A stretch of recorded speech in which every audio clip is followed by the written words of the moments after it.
When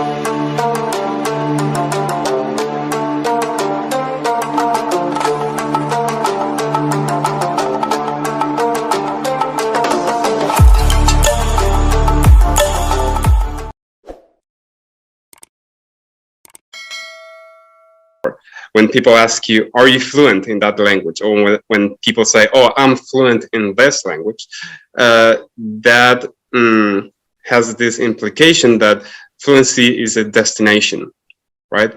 Yes. It's a point where once you reach this point, right, you are already fluent and whatever. But I see fluency more as a spectrum, right? You have the same way you have in one extreme darkness and the other extreme there's blinding light. So extreme, you have not knowing anything at all and being able to speak with ease in all kinds of contexts and about all kinds of topics. So you have this spectrum. And so that's why I think that you can be fluent at very different levels. You could call yourself fluent at a B1 level. If it depends, depending on the topic, maybe if you're very familiar with that, or even you could be very fluent in introducing yourself, right? Let's imagine you have this student who memorized his self-introduction, and now he's just gonna throw it out very fluently every time people meet him, right? So you can be fluent in different ways, in different contexts. But the problem is that since we don't have this understanding of fluency as a spectrum, when you say that, when you ask, oh, are you fluent? Oh, yeah, I'm fluent, this kind of thing. Fluency or being fluent becomes a sort of synonym of having mastered the language. So, are you fluent? This is code for, are you good in the language? Are you like a native speaker? You know, people have these assumptions. So I think it's very mischievous and misleading when people go around saying that they are fluent, because in my mind, I'm always like, what kind of fluency do you have? In what context? So it's very vague. It's a concept that, because first of all, I think we don't conceptualize it correctly, and secondly, because we don't agree. Even if we agree that it's a spectrum, we don't agree at what point within that spectrum you are already good at the language. It's a very vague topic. I mean, a very vague concept, and people capitalize on that vagueness. And people use fluency, the word, in ways that mislead people into thinking they're better than they actually are in the language. I don't know. What's your opinion on this? Yeah, I will agree. I think that the continuum explanation of fluency is the most fair and accurate one. And within that continuum, typically, I think if we are honest with ourselves, polyglots should not consider anything less than B1 as part of the continuum that justifies speaking about fluency, right?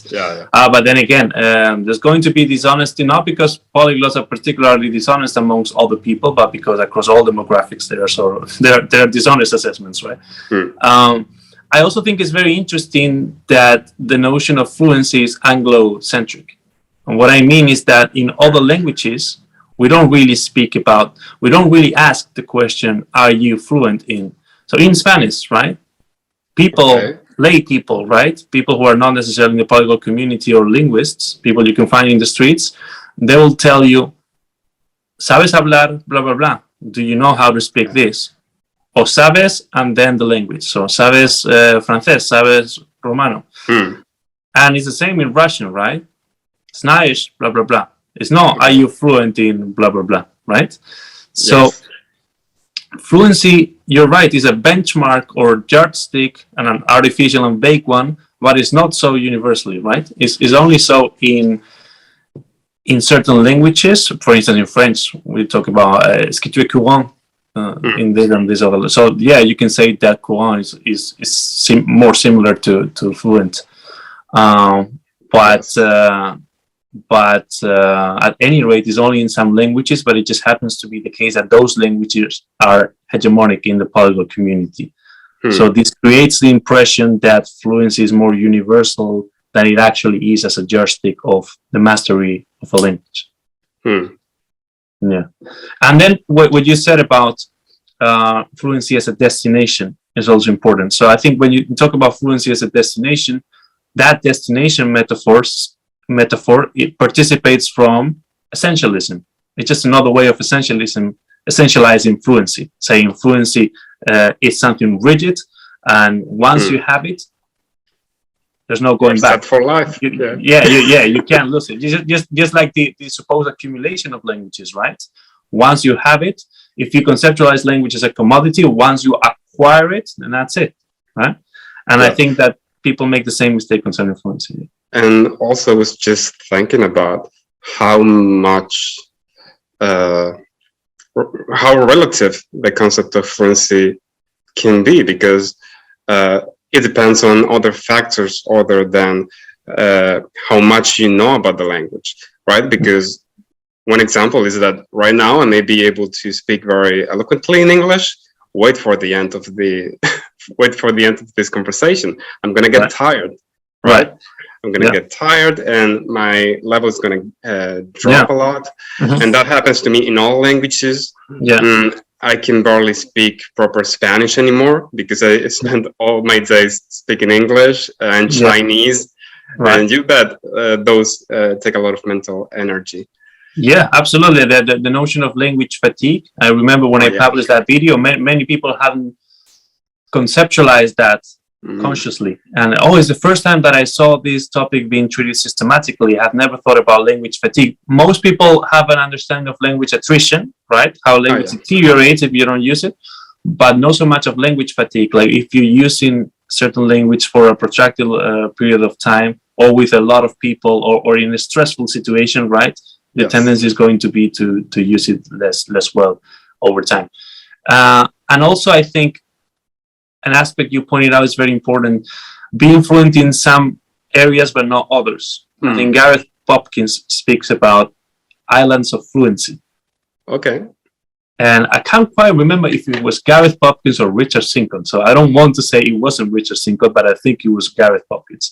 And at any rate, I don't judge you. The idea, no, they won't, they're good friends. The idea is that you develop fluency in one area, but that does not necessarily translate into fluency in other areas. But the way overall fluency in that language is achieved is that you develop fluency in one area, and then in another area that is similar to it, say for instance, sports and then leisure time.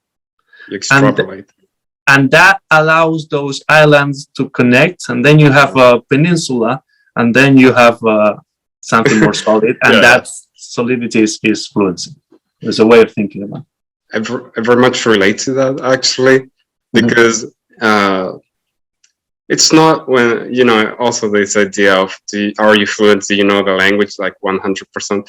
No, we don't use all the time all the language that there is to learn, right? Yeah. So, for example, I can give you some examples, like, especially the languages I don't speak much. Yeah. For example, Swedish. Now I'm studying Russian, but it's still at a rather conversational level. So in those languages, I can speak fluently about languages, right? Because that's something I always talk about. Right. So in Russian, I'm fluent. Let's talk about languages. Talk about going to the supermarket to buy stuff. I cannot do that.